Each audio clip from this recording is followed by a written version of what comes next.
Okay. Thank you, Mr. Magwenya. Your Excellency, President William Ruto, President of the Republic of Kenya, and ministers from Kenya and South Africa, ambassadors and high commissioners who are here present, and members of the media, and senior officials in both our two governments. This morning we were privileged to warmly welcome His Excellency President Ruto and Mrs. Rachel Ruto, together with my wife, who have accompanied or who are accompanied by the delegation from Kenya. Our countries enjoy long-standing ties of friendship, solidarity, and cooperation over many years. These ties are rooted in our shared history, our common aspirations for African development, and our mutual commitment to peace, democracy, regional integration, and multilateralism. Kenya remains one of South Africa's most important strategic partners in East Africa and on the continent more broadly. We have just concluded our official engagements, which included a one-on-one meeting and our official talks, whilst the two First Ladies have also had an opportunity to engage with a number of key role players in early childhood development. They visited a center like that in Mamelodi and will be reporting back to us on their experience this morning. Later today, we will address the Kenya-South Africa Business Forum. The memorandum of understanding that have just been signed, as we all witnessed, provide a legal framework to further expand our cooperation, a cooperation that continues to deepen each time our officials and our ministers engage with each other. During our negotiations and exchanges, we extensively reflected on our bilateral relations. We have expressed satisfaction at the current state of our relations, which is coordinated through the Joint Commission for Cooperation at the level of our two foreign ministers. Our economic partnership is one of the most strategic pillars of our bilateral cooperation. Kenya remains South Africa's largest trading partner in East Africa, and it is also an important destination for South African investment on the continent. Leading South African companies have made significant investments in Kenya in sectors such as pharmaceutical services, retail and financial services, information and telecommunications, manufacturing, business services, and infrastructure development. South Africa's development finance institutions, such as the Development Bank of Southern Africa, alongside private financial institutions, are increasingly expanding their footprint in Kenya, particularly in renewable energy, infrastructure, and private sector development. We equally welcome the growing participation of Kenyan businesses in the South African market and the strengthening of commercial linkages between East and Southern Africa. But as South Africa, we want to see more Kenyan businesses investing in our market, and we want to see more Kenyan goods being on the shelves of our country, our shops in South Africa. The African Continental Free Trade Area Agreement provides a very unique opportunity for our two countries to further increase trade relations. In January 2024, I was pleased to witness the first shipment of exports from South Africa to Kenya under the African Continental Free Trade Area Preferential Agreement. President Ruto and I agreed that the Africa Continental Free Trade Area must serve as a catalyst for inclusive growth, industrialization, and job creation for our peoples. It should facilitate development of regional value chains and support African manufacturing and create greater opportunities, particularly for young people, for women, and for entrepreneurs across our continent. Our economic relations are coordinated through the South Africa-Kenya Joint Trade Committee, which met last month. The Joint Trade Committee reaffirmed the importance of promoting a more balanced and a mutually beneficial economic partnership through increased investment, industrial cooperation, skills transfer, technology exchange, and support the value addition and manufacturing in both economies. South Africa is keen to continue exploring opportunities for cooperation in infrastructure development in logistics, in transport, in energy and related sectors.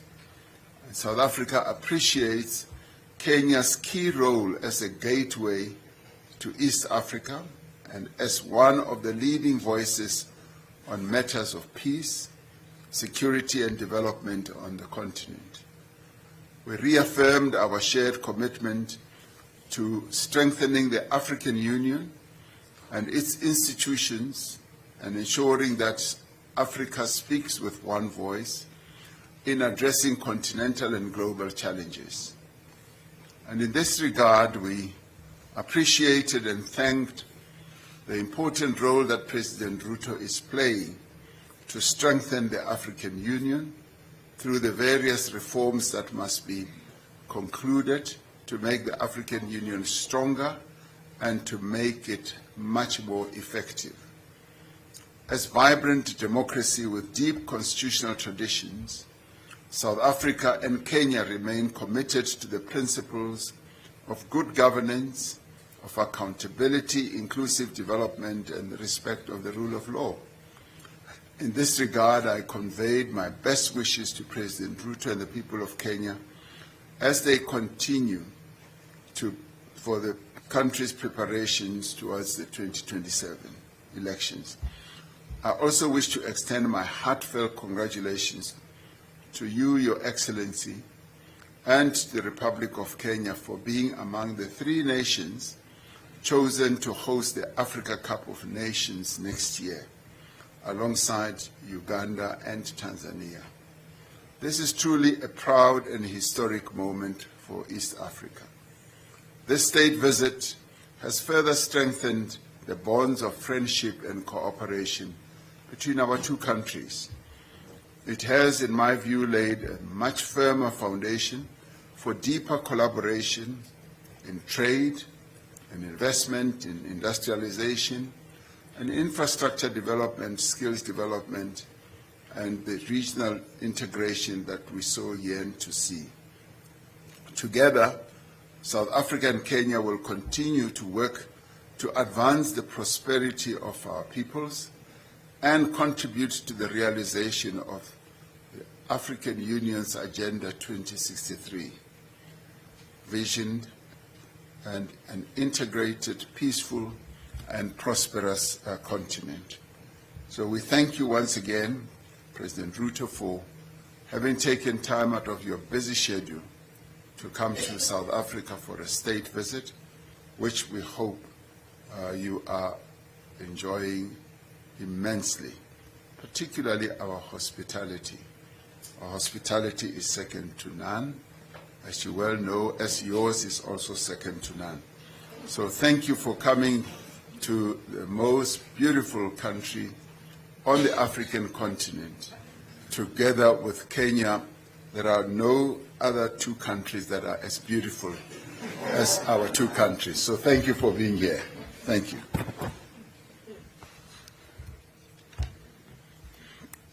Your Excellency, President Cyril Ramaphosa, President of South Africa, distinguished senior officials present here, members of the press. It is a profound honor to stand here today in South Africa, a land that has given the world enduring lessons in courage, sacrifice, and the indomitable power of human spirit. South Africa is living proof of what becomes possible when people refuse to be defined by injustice and instead choose to be defined by their greatest aspirations. The world watched in awe as this nation dismantled apartheid and built something more lasting in its place. A constitutional democracy grounded in dignity, human rights, and in the equal worth of every person. I thank you, Mr. President, and the people of South Africa for the warm welcome and generous hospitality extended to me and my delegation. It speaks to the character of a nation that has always understood the spirit and meaning of Ubuntu. This state visit is both a celebration of how far we have come and a frank conversation about how much further we must go and how much faster we must move. In that spirit, President Ramaphosa and I held bilateral talks this morning, reviewing the state of our relations and agreeing on concrete measures to deepen and further our cooperation.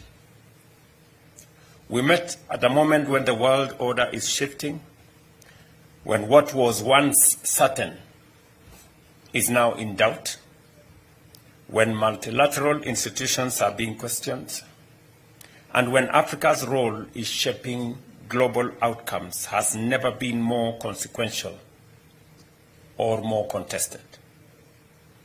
This is precisely the moment that demands African unity, African clarity, and African solidarity.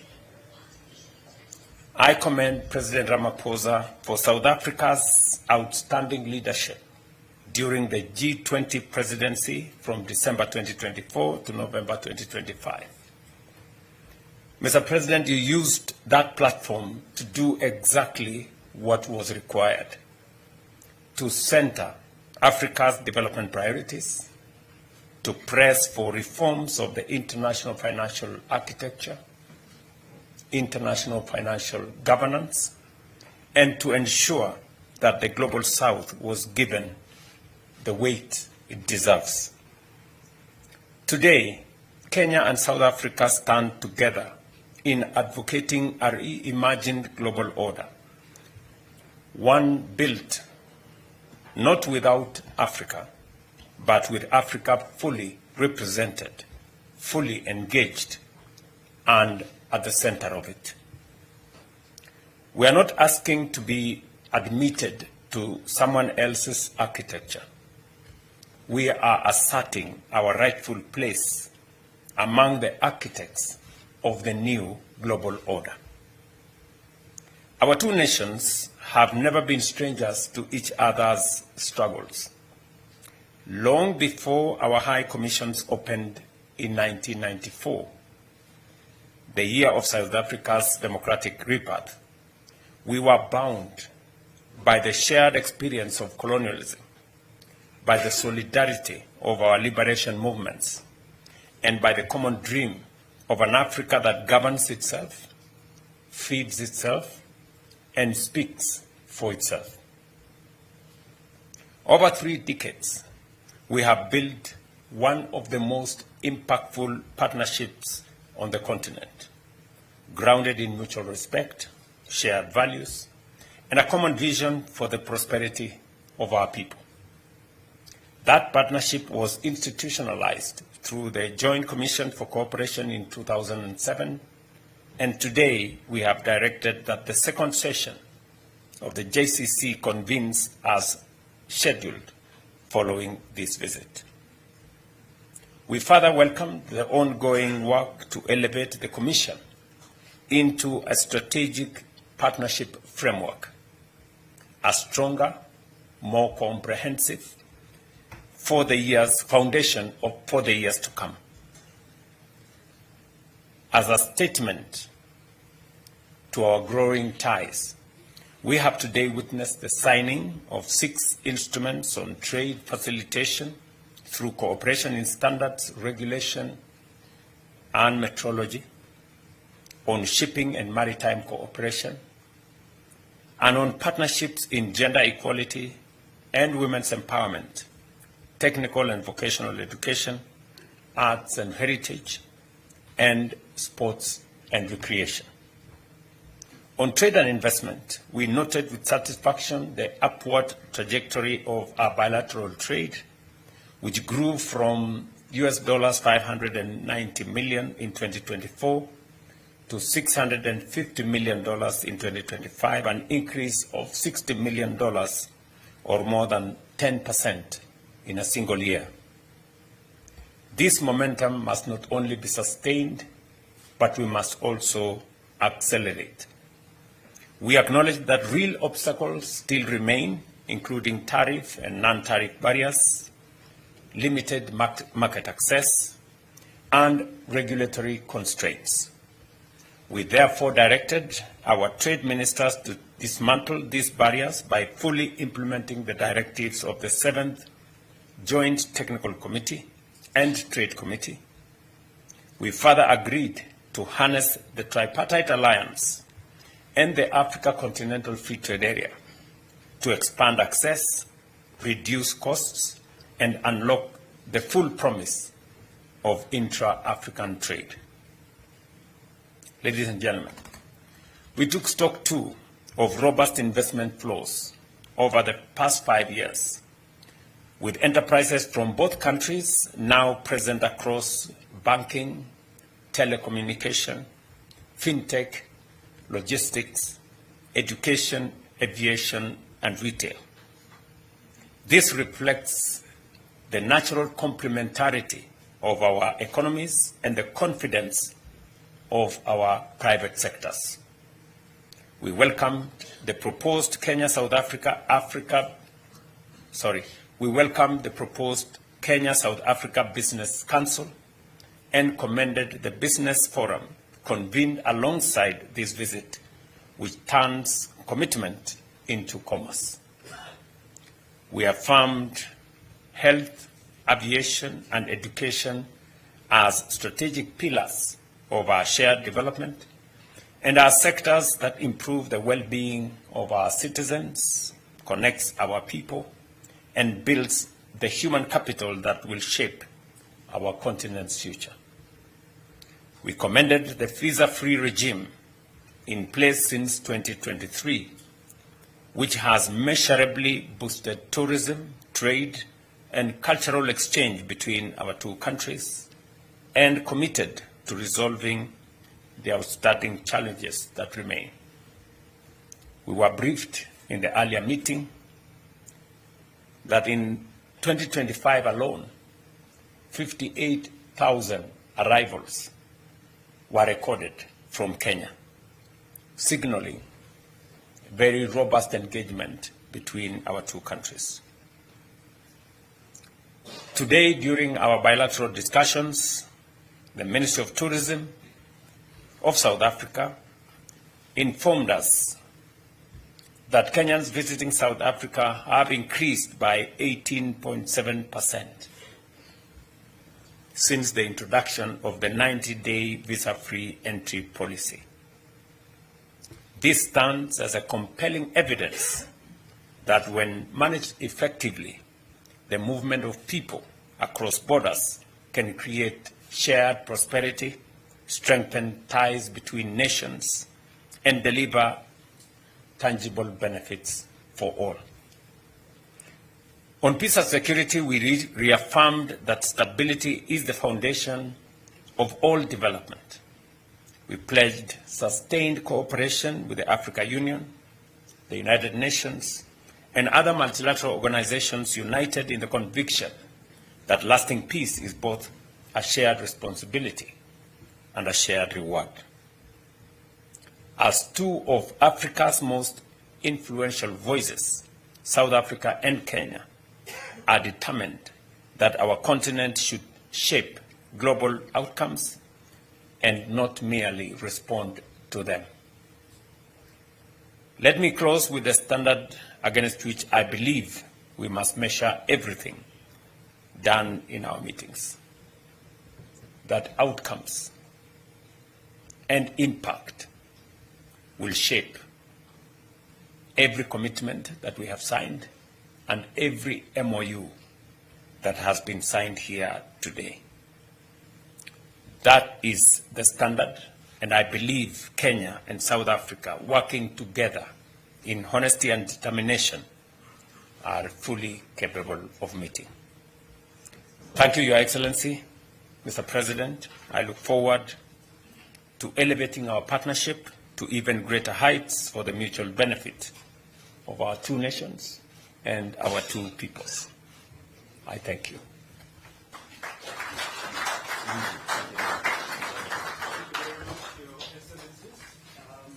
We will now open the floor to questions.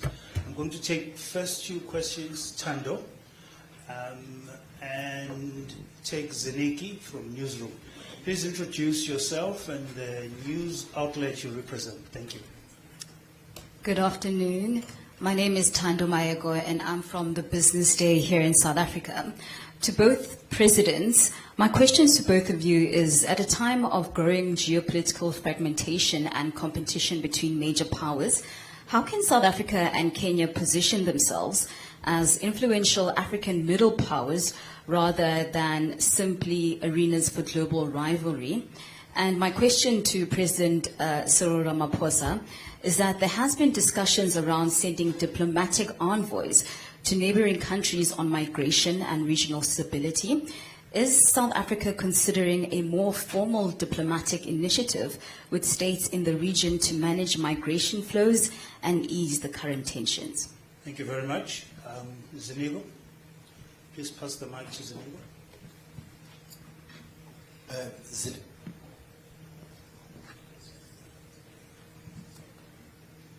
Zenigo Mhlaba from Newsroom Africa. My question to both excellencies is more like a follow-up to my colleague's question. Considering the current geopolitics that are taking place, how important is solidifying African voice through the two regional powerhouses, considering that, Kenya and South Africa enjoy different geopolitics in terms of relations, South Africa leaning more towards, Asia, and I would say President Ruto leading towards more of the American stance. Going forward, especially, towards the G7 summit, which you'll be attending, how important is finding a common ground, but also championing a common agenda of the African continent towards that G7? I think that's about it for now. Thank you very much. Your Excellencies will take those first two, starting with President Ramaphosa. Thank you. Well, thank you very much, Mr. Magwenya. Answer to the first question by Tando. As President Ruto said, the two countries, Kenya and South Africa, obviously do not want to overplay our status and importance vis-à-vis the African continent. All countries on our continent are equal. But of course, our two countries do have an elevated voice and are able to bring about influence that is quite often able to shape things and to move things not only on our continent, but also at a global level. We are not rivals.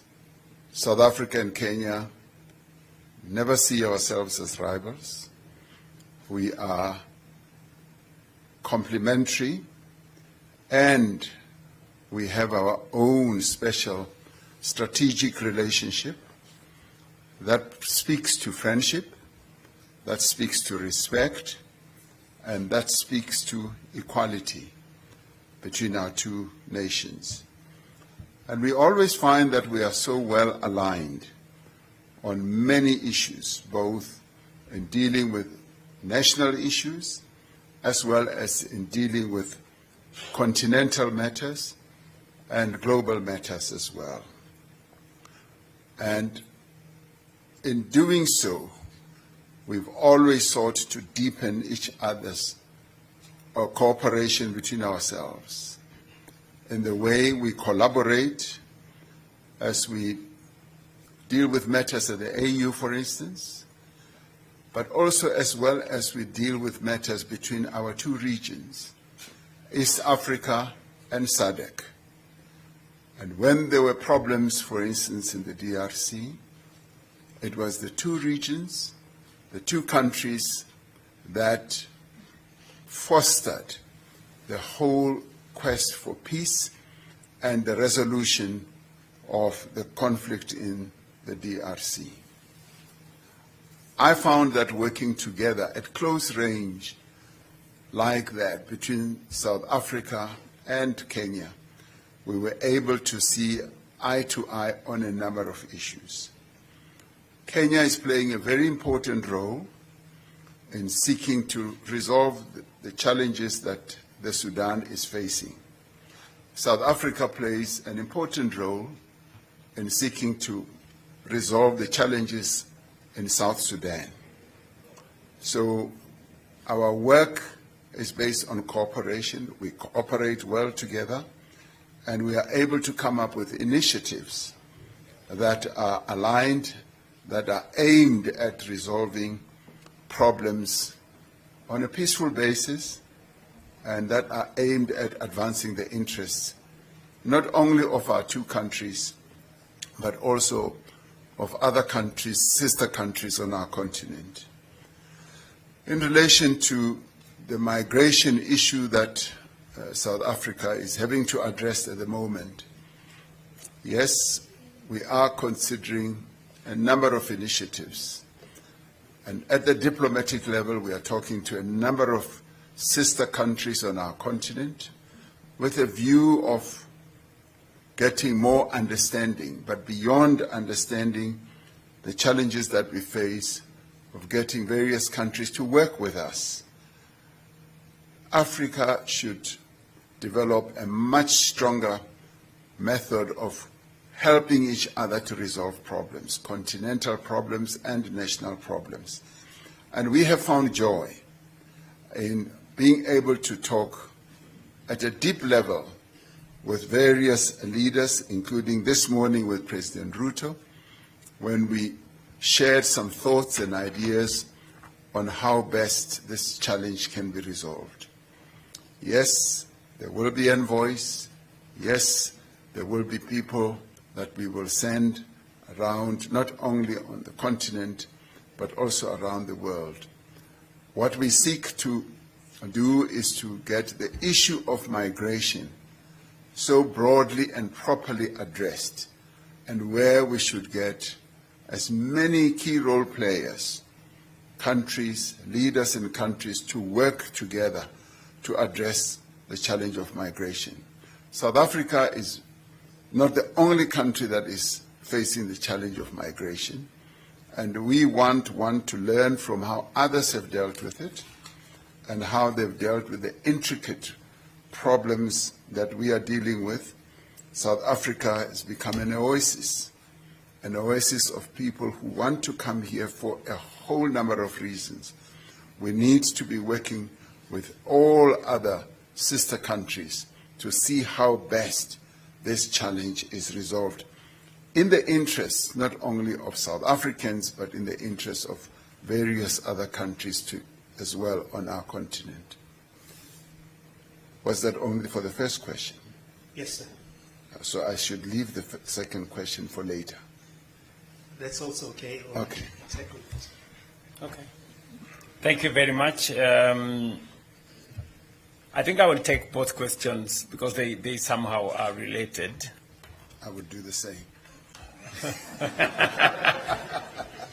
And the point that is being made is, are we spectators in this whole unfolding scenario, the geopolitical space? Is Africa, is Kenya, is South Africa, are we just spectators, or are we making a contribution, or is our voice and our actions part of this whole equation? And let me say this maybe in two parts. Number one, it is our very considered view, working as people from the African continent, that for a very long time, our voice, our ideas, our proposals did not find its way to the forum or fora that then would influence global discourse. That has changed. I think we have taken very firm positions. We have put forward very clear proposals on what we think, not just as Kenya and South Africa, but also as a continent. And by so doing, we are slowly beginning to influence global discourse. I say this, and I will give you 2 or 3 examples. The matter of the reform of the international financial architecture was very remote. Many people did not believe that there was a problem on how the Bretton Woods institutions, how access to affordable financing, how countries were treated in terms of credit rating, and how that significantly undermined Africa's development. As a result of what we have done as leaders in this continent, today there is greater appreciation that there is something fundamentally wrong with the global architecture as it stands.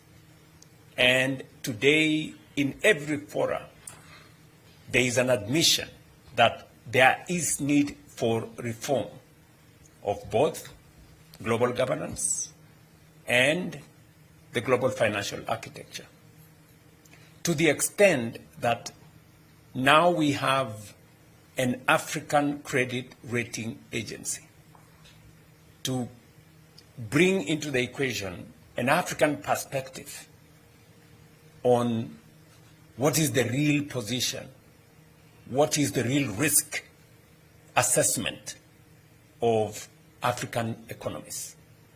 Is there real risk, or is it perceived risk that is exaggerated and used to undermine the position of African emerging economies to access affordable credit?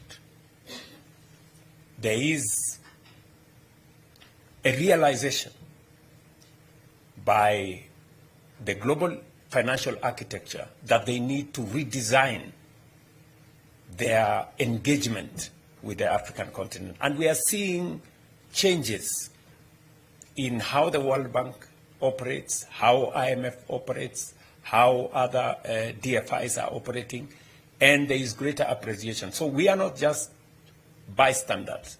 We're not just spectators. We are influencing what is happening globally. Let me take it a little bit further. Today, Africa is represented at the G20. It is a reform that has been undertaken because of the push from those of us from this side of the world. And South Africa became the first African country to host the G20.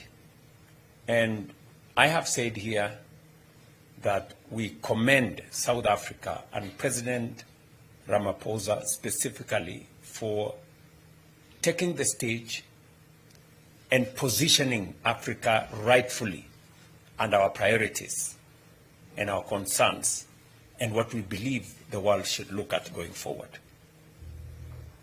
It is on the same spirit that I will be picking up from where President Ramaphosa left at the G20. And I will be taking the same message, the same priorities, our perspectives to the G7 next month. This month, actually, this month. And it is because it is no longer possible to ignore a continent as big as ours, with 1.5 billion people, with the largest reserves of resources, whether energy resources, natural resources, human capital. In fact, by 2050, a quarter of the world's population will be living here. Africa will be the single largest market by 2050. Anybody who is serious about thinking about the future, it's not possible to figure out that future without this continent. And finally, we are not only looking at what we can do with others, we are also looking at what we can do ourselves. And that is why we are undertaking the reform of the Africa Union. We believe that the Africa Union must be made fit for purpose so that it can serve the 1.5 billion people in this continent much more effectively. It is the reason why I was assigned by my colleagues the responsibility to work on the reform of the organs and institutions of the Africa Union. It is one of the topics that I discussed with President Ramaphosa, especially on matters to do with financing the Africa Union. They say, he who pays the piper calls the tune. Whoever is paying will have a say, and we want to be the ones to determine the course of the Africa Union, the way to the future for our continent, by making sure that we mobilize resources to reform our union, to make it effective, and to make it fit for purpose. And we are looking even further. At the meeting we had in Nairobi of the Africa Forward, we are looking at how do we mobilize resources that are available in our continent. How do we better deploy those resources? For example, discussing with African DFIs, there is $4 trillion in our continent. $4 trillion US in our continent, in our pension funds, in our insurance companies, many pension funds in South Africa specifically, Kenya, our insurance companies, some of the biggest are in this country. We have a lot of resources. But these resources are not being used. They are not being mobilized for the development of our continent. Instead, they go to other places, and then we go borrowing this money from those other places. What we are saying is that we need our DFIs in the continent to mobilize these resources and make it available, make these resources available for the development of our continent, so that we build structures that will make it possible for us to deploy pension fund resources, insurance fund resources in driving public infrastructure development. And so we are not only looking at what we can do with others and how we cannot be, bystanders or spectators in the global stage, but we are also looking at what we can do as a continent. And it goes down to what we can do as South Africa and as Kenya. Part of the conversation we will be having with the private sector, for example, later today, is how the private sector in South Africa can look at opportunities for investment in Kenya. We want to generate 10,000 megawatts of energy. This is commercially viable. How do you mobilize resources in South Africa to invest? We are working on 28,000 kilometers of road, extending the standard gauge railway, building a new airport. These are opportunities for investment by African companies using resources from African DFIs, financial institutions, banks, pension funds, insurance companies. So we will be discussing the mechanisms that we can use African resources to drive African development. And finally, we've been having challenges, as we all know, of fuel caused by some war in Iran, which we have no control over. I saw yesterday in the news there was an escalation of some sort, and that creates difficulties for us here. And that's why we discussed last year with President Museveni and colleagues in the East African community.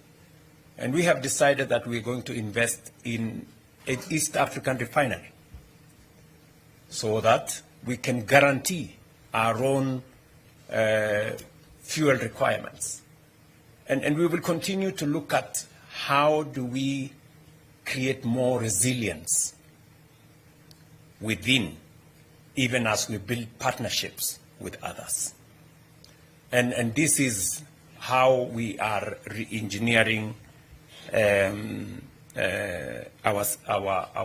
positioning, so that, to use your words, we don't just become an arena for others to do whatever they are doing, but we also not just influence, but we also make this space a space for our own growth and our own development. I don't know whether, it's long since I was in school, so I don't know whether I answered the question well. Thank you very much, Your Excellency. With those comprehensive responses, and in the interest of time, I'm going to take one last question from Kaya. Please keep it brief, Kaya. Kaya Kumalo here from SABC News. President Ruto, this is just directed to you. A very turbulent time in East Africa in light of the outbreak of Ebola. And obviously, we've seen quite a number of reports coming out from Kenya with this establishment of the quarantine facility for the U.S. citizens. I mean, obviously, the backlash that we've seen from Kenya, just your immediate reaction in light of that. Thank you. Thank you, Kaya. President Ruto will take that question, and President Ramaphosa will close off with the second question from earlier on. Thank you, Your Excellency. Ebola is a pandemic that is not confined to one place. And just for context, there has not been a single reported incident of Ebola in Kenya. Just for context. Yes. So the big debate is going on, but that is the correct position. Absolutely. Number two, the Ebola situation in Eastern DRC is a source of concern for any country, including Kenya, that is mindful of matters health of its citizens. And the responsible thing to do when there is reports of such high-level infectious outbreak in a region where we have thousands of citizens, Kenyan citizens in DRC. We have soldiers in DRC. The most responsible thing to do is to prepare for any eventuality. And that is what Kenya has done. We have prepared ourselves adequately. We have taken command of all our entry points. We are doing testing of every person coming into Kenya from anywhere near that region. We are testing close to between 2,000 and 3,000 people from all our entry points every day.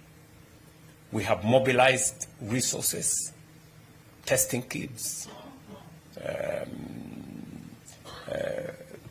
reagents, and all manner of people. We have trained thousands of staff, health staff, to be able to handle that situation.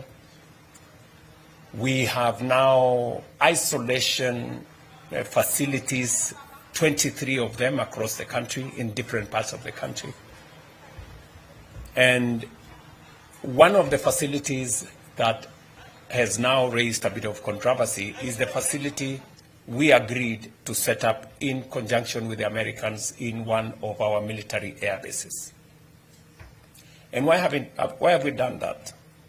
We have a huge American military contingent in Kenya, number one.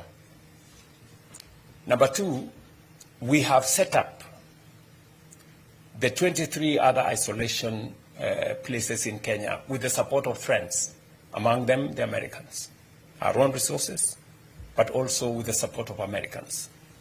The American government has supported us in this Ebola setup infrastructure, health infrastructure, to the tune of 1.8 billion Kenya shillings.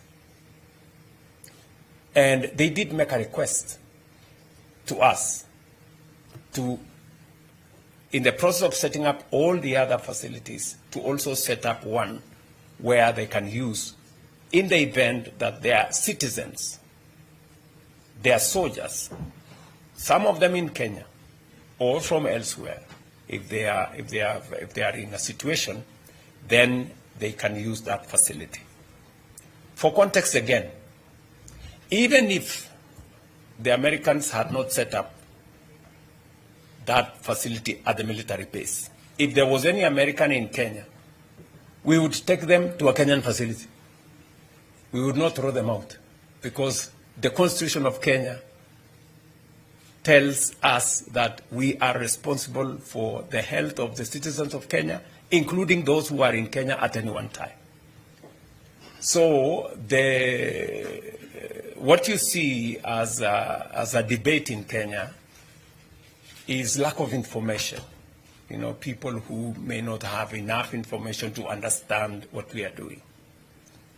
If we don't prepare and a situation occurs, we would have to answer much more difficult questions than the ones we are answering now. The questions we are answering now are simpler. They are easier. But if we were answering questions when people are sick and we haven't prepared enough, then we would be answering much more difficult questions. Where were you? What were you doing? What did you do? You knew there was a pandemic. You didn't do nothing. You know? What we are answering, the questions we are answering now is that we are prepared too much. And we are prepared for even our friends.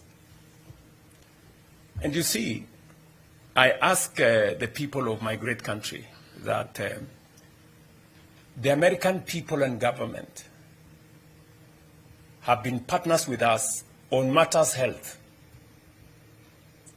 for close to 25, 30 years. PEPFAR and all the other funds.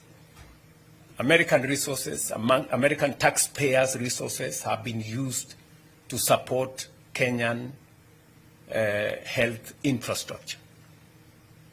It would be most unfortunate if on one request by the Americans to set up a facility at their cost, we would refuse.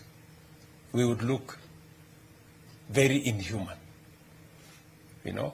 So the debate here is not about whether to set it up or not. The debate is, are we doing the right thing? Are we not? And I can tell you without fear of any contradiction, and I can look at everybody in the eye, Kenyan, including yourself, and tell you we are doing the right thing. Mr. President.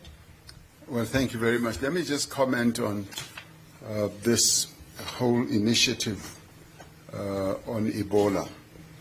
And Ebola, clearly, as President Ruto has said, it's a pandemic. It's a pandemic that should concern all of us on the African continent. And as South Africa's role is the champion for the prevention of these pandemics, we have been quite deeply involved in the process of dealing with Ebola on our continent. But as South Africa itself, we've decided that we will be very proactive and be Pan-African and support the efforts that the African continent should make to deal with Ebola. We've made a contribution, as you might well have heard, of $5 million to the AU CDC to strengthen the CDC's effort to ensure that we have all the resources to be able to fight and to deal with Ebola. And for us to do so is to protect the peoples of Africa, but so also that when we protect South Africa and make sure that we do not in any shape or form ever have Ebola, we're protecting the whole continent as well. And so this contribution is meant to strengthen health systems in the DRC, in Uganda, as well as the AU CDC will be making that type of initiative because our health systems on the continent do need to be not only strengthened, but there needs to be readiness to deal with pandemics like this. And in this regard, we call on all other countries and institutions that are able to lend a hand to make a contribution to enable the AU CDC to be able to deal with this challenge quite effectively. With regards to the earlier question, as I understood it, raised by Zinyiko, where he tended, thank you, Excellency, tended to say that South Africa will be more aligned with countries in the East and Kenya with countries in the West. There's just no truth in that. I mean, we never see our relationships as the two countries, and we are aligned on a number of issues, as exclusive to one country or to one part of the world. Our foreign policy is conducted in a way, and certainly South Africa's foreign policy is conducted in a way that is aimed at promoting and progressing the interests of the people of South Africa. But we are very strong also on saying it should promote the interests of the people on our continent. South Africa, as Kenya does, always make it a point that where we represent either South Africa, anywhere in the world, at a forum or otherwise, we always speak about Africa first and possibly last about South Africa. Because it's important for us to be promoting the interests of our continent. When we hosted the G20 here, our primary focus was our continent. We focused on what needs to be done for our continent and less so about ourselves as South Africa. When President Ruto goes to the G7 in France, he will be articulating the interests of Africa. He will be articulating what Africa needs and where Africa wants to go. He'll be speaking to the vision that is set out in Agenda 2063 for the whole continent. And of course, there are moments when bilateral meetings will be held, when he'll speak about Kenya.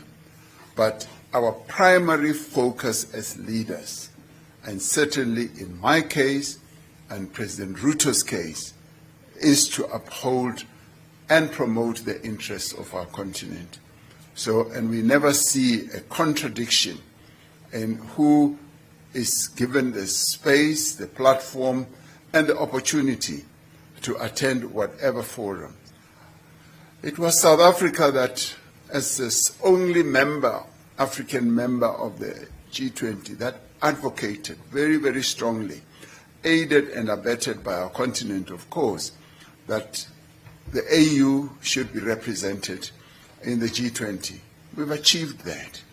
We will seek to achieve much more as we go on. We want our continent to be represented in the UN security structure. And we want, as President Ruto said, the global financial institutions to also be responsive to our call that those institutions should be more representative, which they are not.